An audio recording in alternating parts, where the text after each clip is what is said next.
Hello বন্ধুরা, welcome back to my channel flavours by Shubhra. আজ তৈরি করব গোবিন্দভোগ চাল দিয়ে পটলের তরকারি। চাল পটলটা তৈরি করার জন্য পটলগুলোকে এভাবে লম্বা করে কেটে নিয়েছি গোবিন্দভোগ চালকে একটু ধুয়ে জল ঝরিয়ে নিয়েছি। আলু, টমেটো, এখানে নিয়েছি জিরে, আদা, কাঁচা লঙ্কা আর কাজু বাটা। আর সম্বারের জন্য নিয়েছি একটু গরম মশলা আর জিরে। কড়াইতে সর্ষের তেল গরম করে নিয়ে দিয়ে দিচ্ছি অল্প লবণ দিয়ে এবার পটলগুলো ভেজে তুলব।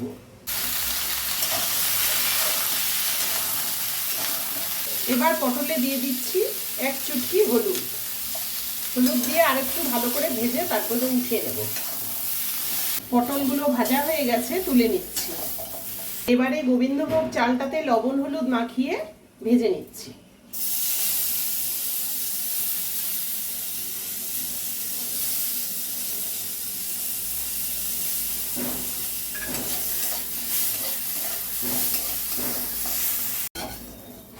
এবারে তেল গরম করে দিয়ে দিচ্ছি জিরে আর গরম মশলা সম্বারটা দিয়ে এবার আলুটা ছেড়ে দেব।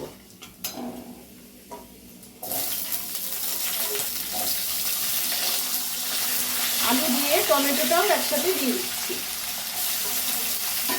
এবার দিচ্ছি জিরে, আদা, লঙ্কা বাটা।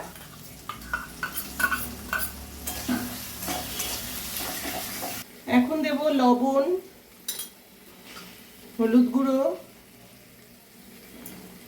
আর দিচ্ছি কাশ্মীরি রেড চিলি পাউডার। এবার দিয়ে ভালো করে মশলাটা কষবো। এর সাথে পটলটাও দিয়ে দিচ্ছি।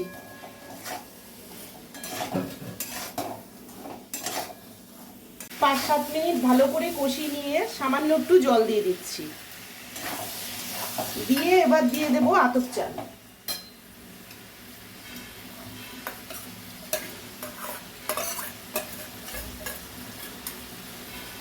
সবটা এবার ভালো করে আরেকটু কষিয়ে নিয়ে তারপরে জলটা দেব।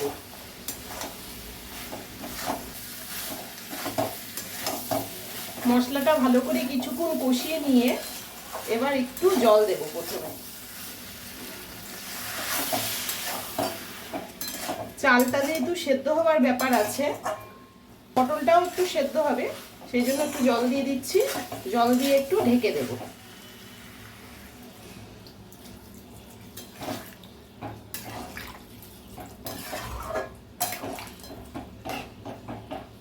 এবার আমি একটু খুলে দেখে নিচ্ছি কেমন সেদ্ধ হয়েছে।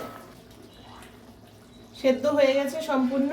আর একটু জলটা শুকোলে নামিয়ে নেব। এখন দিয়ে দিচ্ছি কিছুটা চিনি। সবশেষে দিয়ে দিচ্ছি আধা চামচের মতো বাটার। এটা দিয়ে এবার আমি নামিয়ে নেব।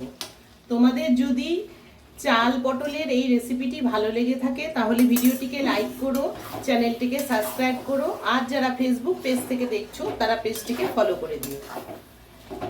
চাল পটল রেডি হয়ে গেছে, এখন আমি তুলে নেব।